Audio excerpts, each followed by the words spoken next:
नमस्कार दोस्तों। 1998 में बॉबी देओल की एक फिल्म आई थी जिसका नाम था करीब। उस फिल्म का एक गाना बड़ा हिट हुआ था और क्या शानदार गाना था वो। चोरी चोरी जब नजरें मिली, चोरी चोरी जब नींदें उड़ी, और वो सीटी जो इस गाने की शुरुआत में बजती है, आपने भी कभी ना कभी वो सीटी बजाने की कोशिश की होगी। बॉबी और नेहा की जोड़ी बड़ी प्यारी लगती है इस फिल्म में। फिल्म तो नहीं चली थी, लेकिन गाने बहुत पसंद किए गए थे। करीब फिल्म की हीरोइन थी नेहा उर्फ शबाना रजा। चलिए इनके बारे में कुछ रोचक बातें जानते हैं। 18 अप्रैल 1975 को दिल्ली में शबाना रजा का जन्म हुआ था।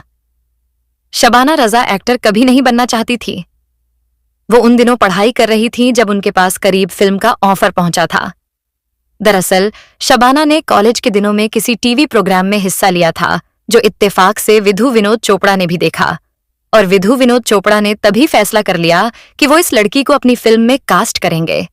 पहली दफा जब शबाना से करीब में काम करने की बात की गई थी तो उन्होंने साफ इनकार कर दिया था, लेकिन तब विधु विनोद चोपड़ा ने शबाना के माता पिता से बात की। इत्तेफाक से वो मान भी गए और इस तरह शबाना रजा करीब फिल्म का हिस्सा बनी। शबाना ने जब करीब की शूटिंग शुरू की तो इन्हें बड़ा मजा आया, और कहाँ एक वक्त पर फिल्मों से दूर भागने वाली लड़की अब फिल्मों से प्यार कर बैठी। उसे लगने लगा जैसे फिल्मों में काम करना ही उसका सपना था।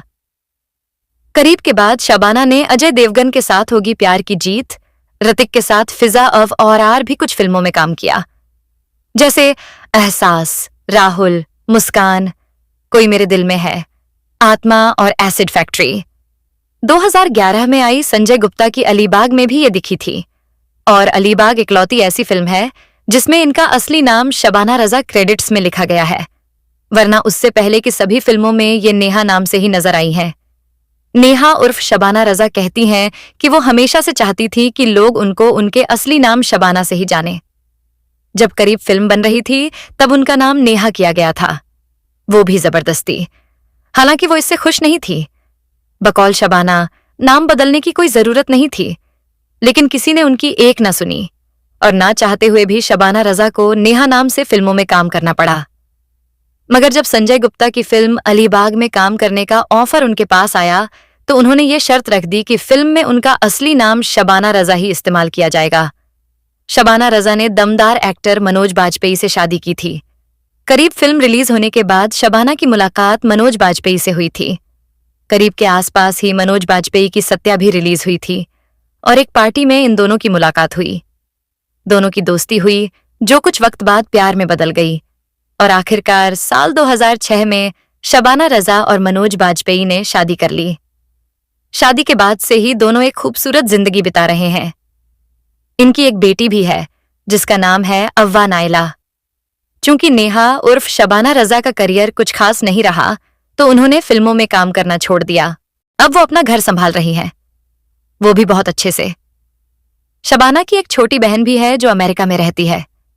दोस्तों, अब बात करते हैं रिमी सेन के बारे में। साल 2003 में हंगामा नाम की एक फिल्म आई थी। अगर आप सिनेमा के शौकीन हैं तो इस फिल्म को आपने जरूर देखा होगा। आफताब शिवदासनी, अक्षय खन्ना, परेश रावल स्टारर ये एक कॉमेडी फिल्म थी और उस साल की हिट फिल्मों में से एक थी। इस फिल्म में लीड एक्ट्रेस थी रिमी सेन, जिनकी खूबसूरती और क्यूटनेस ने कईयों का दिल धड़काया था। फिल्म की कहानी रिमी सेन के ही चारों तरफ ही घूम रही थी। रिमी सेन का जन्म 21 सितंबर 1981 को पश्चिम बंगाल की राजधानी कोलकाता में हुआ था। माता पिता ने इनका नाम शुभोमित्रा रखा था। रिमी को बचपन से ही फिल्में बेहद पसंद थीं और फिल्म स्टार्स की लाइफ इन्हें काफी फैसिनेटिंग लगती थी। कम उम्र से ही रिमी एक्ट्रेस बनने के ख्वाब देखने लगी थी। अपने इसी ख्वाब को दिल में लिए रिमी ने कोलकाता के विद्या भारती स्कूल से अपनी स्कूलिंग की और फिर कलकत्ता यूनिवर्सिटी से इन्होंने कॉमर्स में ग्रेजुएशन किया। पढ़ाई के साथ साथ रिमी ने ओडिशी डांस के महान गुरु आलोक कनुंगो से नृत्य भी सीखा। पढ़ाई पूरी होने के बाद रिमी ने अपने घर वालों को एक्ट्रेस बनने के अपने सपने के बारे में बताया, लेकिन घर वालों ने साफ इनकार कर दिया कि रिमी को फिल्मों में काम करने की छूट नहीं दी जाएगी। रिमी का दिल बुरी तरह से टूट गया। इन्हें लगने लगा कि इनका जीवन शुरू होने से पहले ही खत्म हो गया। ऐसे में इनके दादा इनके सपोर्ट में आए और दादा के कहने पर इनकी मां इनके साथ इनके संघर्ष में साथ देने मुंबई आ गई। मुंबई आने के बाद रिमी सेन का संघर्ष शुरू हुआ, लेकिन खुशकिस्मती से इन्हें जल्दी ही विज्ञापनों में काम मिलने लगा। आमिर खान के साथ ये नजर आई कोका कोला के विज्ञापन में, और इसी विज्ञापन के बाद रिमी की किस्मत बदलनी शुरू हो गई। इस एड के बाद रिमी को कई डायरेक्टर्स प्रोड्यूसर्स ने नोटिस किया। पहले डायरेक्टर्स प्रोड्यूसर्स के ऑफिसों में जाकर काम मांगने वाली रिमी के पास अब काम खुद चलकर आने लगा। रिमी के पास विज्ञापनों, मॉडलिंग्स, टीवी शोज और फिल्मों के कई ऑफर्स आए। आखिरकार साल 2000 में इन्होंने बंगाली फिल्म प्रोमितकार एक दिन से सिल्वर स्क्रीन पर अपने करियर का आगाज किया।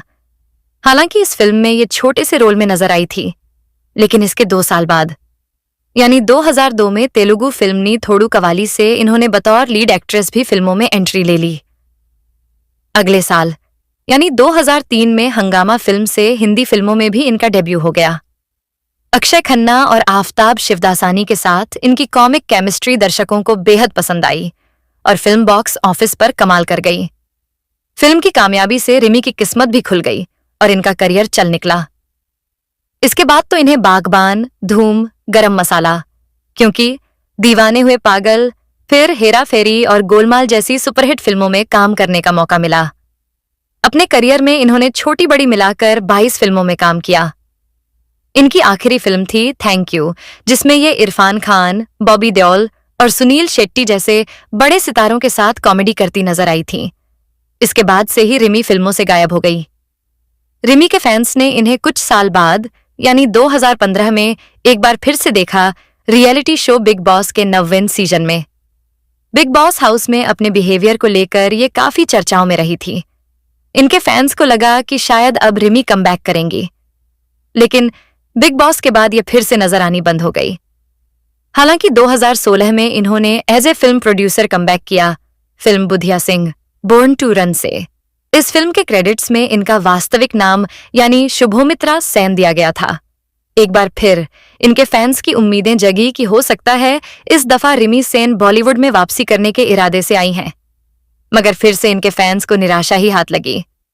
रिमी सेन अब फिल्मों से पूरी तरह से दूर हो चुकी हैं और अपने कई इंटरव्यूज में वो कह भी चुकी हैं कि अब वो एक्टिंग कभी नहीं करेंगी, क्योंकि वो अलग अलग तरह के रोल करना चाहती थीं।